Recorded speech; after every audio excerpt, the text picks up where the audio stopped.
Six schedule जर'खा टेट आनजादाव उथ्रिसारनो हानाय बिजाथिफोरनि थाखाय मोनसे मोजां खौरां।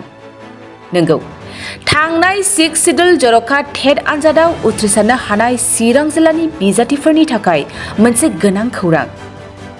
चिरां जिल्लानि जायफोरा उथ्रिसारनो हादों बिसोर बिजाथिफोरनो मार्कशीट आरो सार्टिफिकेटखौ गाबोन 2 आगस्तनिफ्राय रल नाम्बार आरो डेट वाइज हिसाबै राननानै होगोन। 2 आगस्तनिफ्राय फैगौ 10 आगस्तसिम सिक्स शिड्यूल जर'खा टेट आनजादाव उथ्रिसारनाय पेपार 1 आरो पेपार 2 नि बिजाथिफोरनो मार्कशीट आरो सार्टिफिकेटखौ होनायनि थांखि लाबाय चिरां जिल्ला एसएसए आ। दिनै चिरां जिल्ला सर्व शिक्षा अभियान मिशनआ गोनांथारै मिथिहोनाय बादिब्ला गाबोन 2 आगस्टआव जिल्लानि उथ्रिसारनो हानाय पेपार 1 नि रल नाम्बार वाइज हिसाबै 23108292 निफ्राय 23108414 नि नाम्बारनि बिजाथिफोरनो मार्कशीट आरो सार्टिफिकेटखौ राननानै होगोन। फारसेथिं पेपार 2 नि रल नाम्बार वाइज हिसाबै 23206293 निफ्राय 23206392 नि नाम्बारनि बिजाथिफोरनो राननानै होगोन।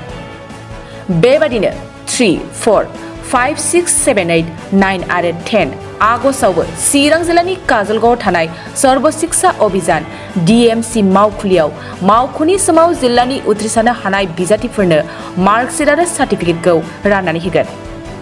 लोगोसेनो बिजाथिफोरा सार्टिफिकेट आजावनाय समाव सिक्स शिड्यूल जर'खा टेट आनजादनि एडमिट कार्डखौ दिन्थिनांगोन होनना गोनांथारै मिथिहोखानाय जादों।